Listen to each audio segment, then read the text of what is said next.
Hello, everyone. Greg Michlig here, President and CEO at CUInsight.com. And today it's a pleasure to have Andrea Brown, Senior Vice President of Growth at Lodestar, join me for this 3 questions video interview. Andrea, thanks for being here. Thanks so much for having me. Always looking forward to this. And I know you've done this before, so I'm looking forward to the conversation. And I'm sure everyone is eager to hear about the valuable insights you have to share. So, with that, let's get to those 3 questions. Okay. A lot of credit unions are still figuring out how to use their data strategy. What are the benefits of implementing a data warehouse? So, yeah, like you said, a lot of credit unions still have either not started really on their data journey or they've kind of gotten a little ways along the road and they're just figuring out where they want to go. Thinking about the end of the year, the start of a new year is always a good time to revisit that strategy and kind of your goals for your data tools. And this is a conversation we have often with our clients. Really, how do you benefit from a data warehouse? I think big picture, logically, it makes sense that a data warehouse is something that we need, but people do still struggle with figuring out what the actual benefits are. So when we have these conversations, I like to break the benefits up into 4 main categories. Those categories would be operational efficiency, risk mitigation, revenue generation, and experience improvements. And that could be employee experience, member experience, or a little bit of both a lot of times. So when we think about those categories, then we can kind of get more tangible in terms of the benefits. So you can save money through operational efficiencies, and then you can start thinking about specific use cases.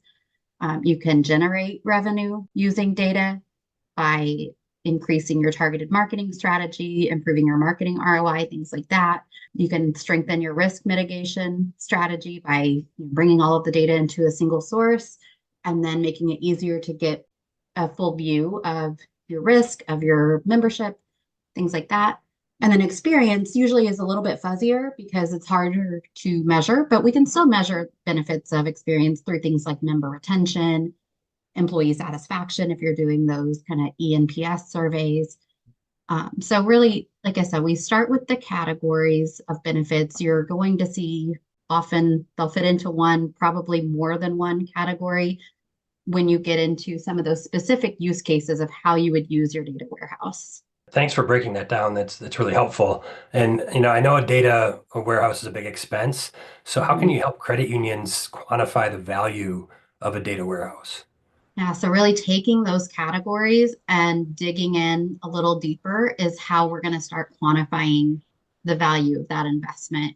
I also have a lot of conversations about the ROI of an investment in a data warehouse, and people, again, they kind of struggle because it's this big, big undertaking. And a core processor you have to have, digital banking you have to have, card processor you have to have. So it's not as difficult to prove the value of the investment in those kinds of things. Whereas a data warehouse, I mean, arguably, you do have to have that to compete in this environment that we're in, but it's harder to prove. So when I have this conversation, I usually recommend taking those categories I mentioned again, risk mitigation, revenue generation, operational efficiency, and experience improvements and figuring out what's most important to your organization. So usually that starts kind of with your overall strategic plan, your overall organizational initiatives.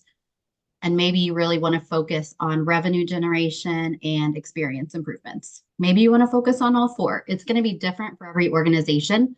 But once you think about it in those categories, then you can start to prepare and kind of put together those specific use cases that are quantifiable. And this is where I think it gets really fun because you get to have conversations with people across your organization and just ask them, what are your pain points? What are you spending a lot of time on today that you don't feel like is really value additive? What are some of the manual processes? Maybe you're having to prepare spreadsheets every day, every week, every month, and send those out throughout the organization.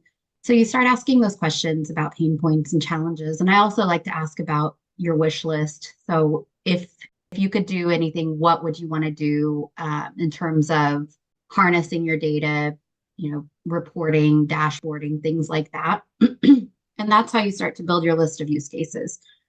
From there, you can start quantifying them by really, we use a term called that we say underthink it here at Lodestar, because often people kind of get in their own heads when it comes to quantifying these use cases, but really underthink the metrics piece of it. So if you're trying to increase operational efficiency, you can find some use cases where it's a lot of manual, tedious processes, and just ask the person who's doing that process, how often do you do this? Is it daily, weekly, monthly? How long does it take you to do it one time? So if it's a daily process and it takes you an hour a day, then you can start to build out, okay, so that's 5 hours a week. So then you just multiply that to get your annual time spent. And then basically that's kind of what you could save if you were to automate that. A lot of times I recommend using the 80-20 rule, assuming you can automate something about 80% of the way. So you're being a little more conservative in your estimates when you're making your business case. So you're not over promising on your efficiencies, but that's really what I recommend, is kind of just taking it case by case and then thinking through in a kind of common sense way, okay, how much time could I save if I didn't have to do this? And then on the flip side, something like revenue generation, if you're thinking you can grow your loan portfolio, just break it down and say, this is what we did last year. If I were to increase by 2%, 4%, 6%, this is what it would generate. And just kind of do the math, figure out we could generate X more dollars in loans, that equals X more dollars in interest income. And just about every use case is going to have some way to measure and quantify. It's just sometimes about getting creative in how you're tracking it. But my advice there would always be to kind of document your thought process along the way. If you're going to go to somebody and tell them that you think we should invest in a data warehouse and it's going to save us $1 million a year, you've got to have kind of your numbers and your logic and your rationale to back it up. Understood. Yeah. And you mentioned every, credit union is different. And kind of with that in mind, what's one piece of advice that you'd give an organization that's just starting out on their data journey? Yeah, this is it's a tough one, because obviously I have a lot of advice for organizations in that scenario. This is something I've been doing for over 10 years at this point, starting with my own organization I worked for prior to joining Lodestar, where I built out the data team and the data strategy there. And now I have the privilege of helping credit unions across the US and Canada kind of do the same thing. So I have a ton of advice, but if I had to boil it down to just kind of one thing, it would be really spending the time up front to define your data strategy before you jump in. And by that, I mean, think through who are the people involved, and it should represent kind of areas across the organization, executive sponsors, individual contributors, your champions. Really take the time to think through the people. I think that's one of the biggest components of a data strategy. Take the time to really survey and document your current state. What does data look like in the organization today? Just because you're starting out on your data journey doesn't mean you're not already using data in some capacity, because all of us are, whether we realize it or not.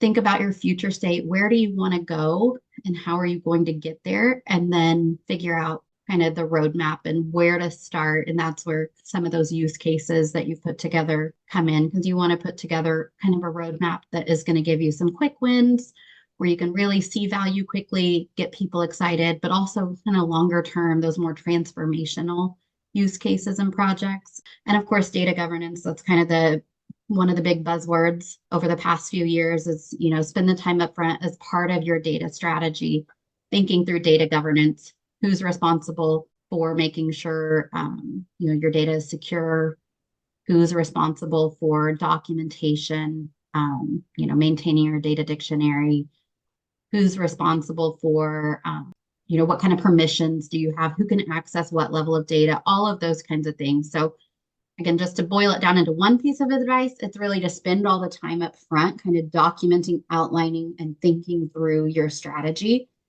And then you can hit the ground running and you can kind of take a health check throughout and make sure we're on the right path. We need to pivot. we didn't think about this, but really spending some time up front to get a really solid foundation is, in my opinion, pretty critical to a successful data strategy. Yeah, that preparation is key, right? Yeah. Yes, absolutely. Before we wrap up here, do you have any final thoughts or asks of our viewers today? Yeah, I'd say if you are in a position where you're starting to think about your data journey and your data strategy, or even if you've been going along for several years and you're sort of redefining or reassessing where you are on that journey and where you want to go next, we at Lodestar would love to have a conversation and see if there's a way we can help. As I mentioned, I've been doing this a long time, and really that's one thing we pride ourselves on at Lodestar is that most, if not all, of our team come from the financial services industry. We have a background, we understand the data and the strategies, ways to get value out of your data. So we would love to have a conversation with anybody that's kind of in that position and looking for some guidance. I think it's important to know every organization is unique, but also you don't have to reinvent the wheel. There are things that we can share with you, we can guide you, and we can help you along your data journey as much as you'd like. All right, great. Well, thank you, Andrea. It's been a pleasure to connect with you today, and I thank you so much for your time and for sharing all of your insights. And just want to say a final thank you to all who tuned in for this 3 questions video interview. We'll see you next time.